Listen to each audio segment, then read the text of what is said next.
wabarakatuh.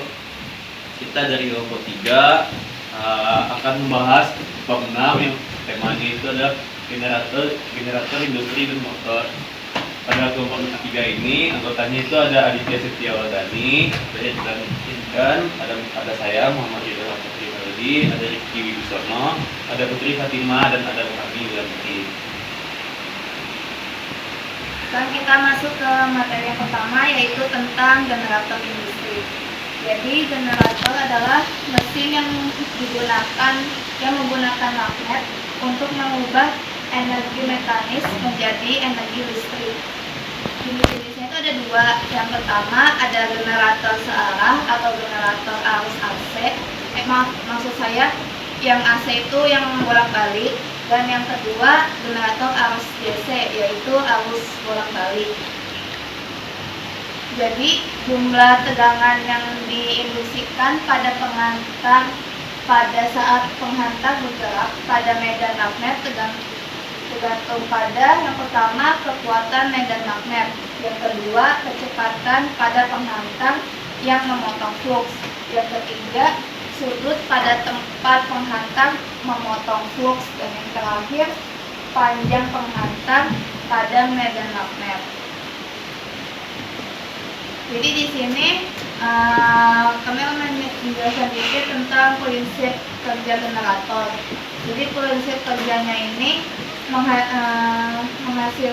generator ini menghasilkan gerak mekanik dengan tujuan dapat menghasilkan energi listrik dengan cara induksi magnet. Induksi magnet yang dihasilkan dengan cara memanipulasi medan magnet dan menghasilkan arus listrik yang diikat dengan magnet. Jadi gerak yang dihasilkan dari energi mekanik dapat menghasilkan arus listrik secara kontinu. Itu adalah contoh gambar dari kerja generator.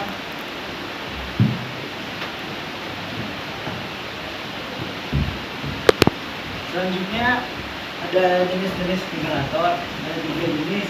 Pertama ada generator penguat terpisah, yang kedua generator shunt, dan generator kompon.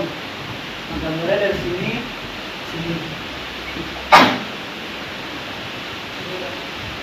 Manfaat dari generator itu untuk menghasilkan energi dari energi listrik yang ada. Dengan prinsip seperti itu, generator biasanya digunakan sebagai pembangkit listrik. Contohnya ada pada PLN. Yang ketiga itu ada motor. Motor listrik menggunakan energi listrik dan magnet untuk menghasilkan energi mekanis. Jadi contohnya itu motor itu ada pada dinamo. Secara sederhana dikatakan bahwa motor listrik bekerja dengan prinsip bahwa dua medan magnet dapat dibuat berinteraksi untuk menghasilkan gerakan. Tujuan motor adalah untuk menghasilkan gaya dan menggerakkan.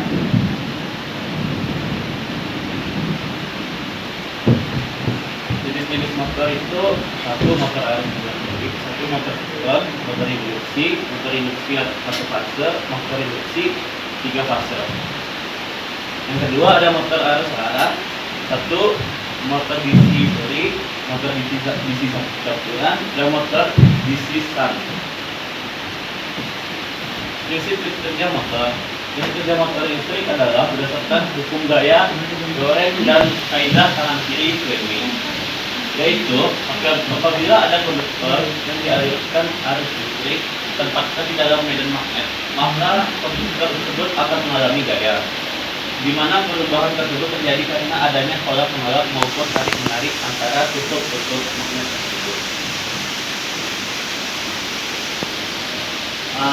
Bisa dilihat di gambar ya. Ini gambar konstriksi motor. Selanjutnya mekanisme kerja motor. Satu, listrik dalam medan magnet akan memberikan gaya. Kedua, jika kawat yang membawa arus dibengkokkan menjadi lingkaran, maka kedua sisi akan mendapatkan gaya pada arah yang berlawanan. Tiga, pasangan gaya menghasilkan tenaga putar atau torsi untuk memutar putaran. Keempat, motor memiliki beberapa loop pada dinamonya untuk memberikan tenaga putaran yang lebih beragam, dan medan magnet yang menghasilkan oleh susunan elektromagnetik yang disebut simpanan magnetik. Sekian dari presentasi dari kami. Kurang lebihnya mohon maaf. Wassalamualaikum warahmatullahi wabarakatuh. Assalamualaikum warahmatullahi wabarakatuh. Kami dari kelompok 3 akan mempresentasikan tentang resistor. Nah, pertama-tama kita memperkenalkan diri dulu ya. Nama saya Putri Fatimah. Nama saya Yopana Julia. Saya Aditya Setiawardani. Dan juga teman kami ada Rizky, Ridho, dan Kamila. Ya. Pada part 5 ini kita akan membahas resistor. Di sini ada komponennya, yaitu komponen pasif dan komponen aktif. Dalam komponen pasif, komponen kita dapat memberikan energi lebih banyak dari yang diserap atau diinput. Sedangkan komponen aktif, komponen yang dapat memberikan energi lebih banyak dari yang diserap atau dari diinputnya. Biasanya terjadi kenaikan atau penguatan. Di sini contoh komponennya, yaitu resistor.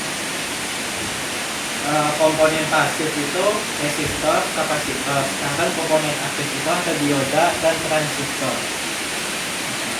Dalam pengertian resistor sendiri yaitu komponen elektronik yang memiliki dua pin dan didesain untuk mengatur tekanan listrik arus pada listrik dengan resistansi tertentu atau tekanan. Dapat memproduksi tekanan listrik di antara kedua pin.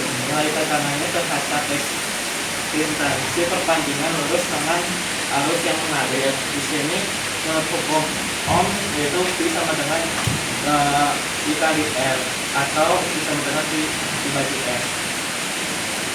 Jenis-jenis resistor ada resistor biasa, resistor berubah, resistor industri dan industri dan RDA adalah digantung resistor.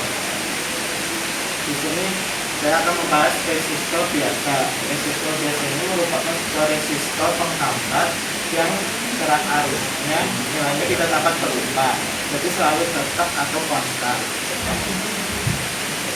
Resistor berubah, sebuah resistor yang nilainya dapat berubah-ubah dengan cara menggeser atau memutar objek pada alat tersebut, sehingga nilai resistor dapat tidak ditetapkan dengan sesuai kebutuhan. Resistor serupa ini terbagi menjadi 3 jenis, yaitu potensiometer, yang kedua reostat, dan terakhir perimport atau primer potensiometer yang biasanya menempel pada papan rangkaian.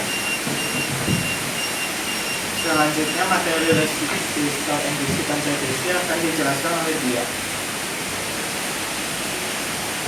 Ini ada resistor NTC dan DTC. Resistor NTC sendiri yaitu negatif temperatur koefisien.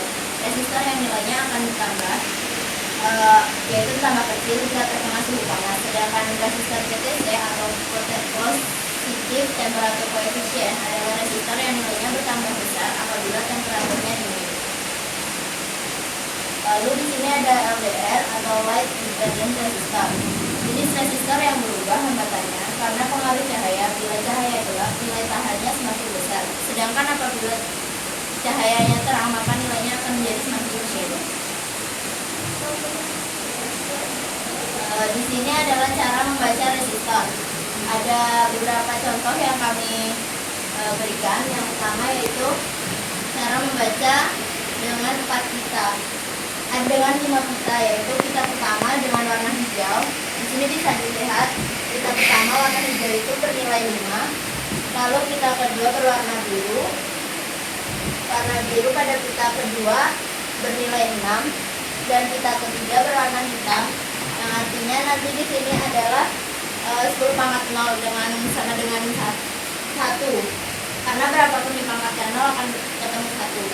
Lalu pada pita keempat yaitu pita emas dengan toleransi 5, sehingga nilai resistor yang didapatkan adalah 56 ohm dengan toleransi kurang lebih 5%. Lalu Pengertian dioda. Dioda adalah komponen aktif dua kutub yang pada umumnya bersifat semikonduktor yang memperbolehkan arus listrik mengalir ke satu arah atau kondisi panjang maju dan menghambat arus dari arah sebaliknya kondisi panjang mundur. Dioda dapat disamakan sebagai fungsi katup di dalam bidang elektronika. Pengertian dari rectifier dioda yaitu proses perubahan arus bolak-balik menjadi arus searah. Pada dioda, arus hanya mungkin lewat pada satu arah. Pada pengertian blender dioda yaitu memiliki kemiripan dengan rectifier dioda, namun dapat beroperasi secara reverse direction, sering digunakan sebagai bagian dari rangkaian pengatur tegangan. Pada bab ini akan dijelaskan oleh Prof. Fatimah Suryaoke. Nah, sekarang ini kita ke pengertian dari LED, Light Emitting Dioda. Itu tuh artinya itu, pengertiannya itu semikonduktor yang secara khusus memancarkan cahaya jika ada arus yang melewatinya. Keuntungan penggunaan LED ini adalah kemampuan untuk memancarkan cahaya yang lebih dari bola lampu biasa dengan potensi daya yang lebih rendah.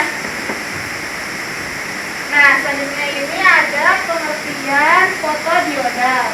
Pengertian fotodioda itu adalah semua jenis PN junction yang bersifat sensitif terhadap cahaya. Fotodioda dirancang untuk mendeteksi cahaya, beroperasi dengan prinsip reverse bias mode. Nah, sekarang ini ada transistor. Pengertian transistor ini adalah komponen semikonduktor yang memiliki 3 kaki atau lebih yang berfungsi untuk menguatkan daya yang diterimanya. Dapat digunakan sebagai penguat sinyal elektrik, variabel resistor, maupun sebagai switch. Nah,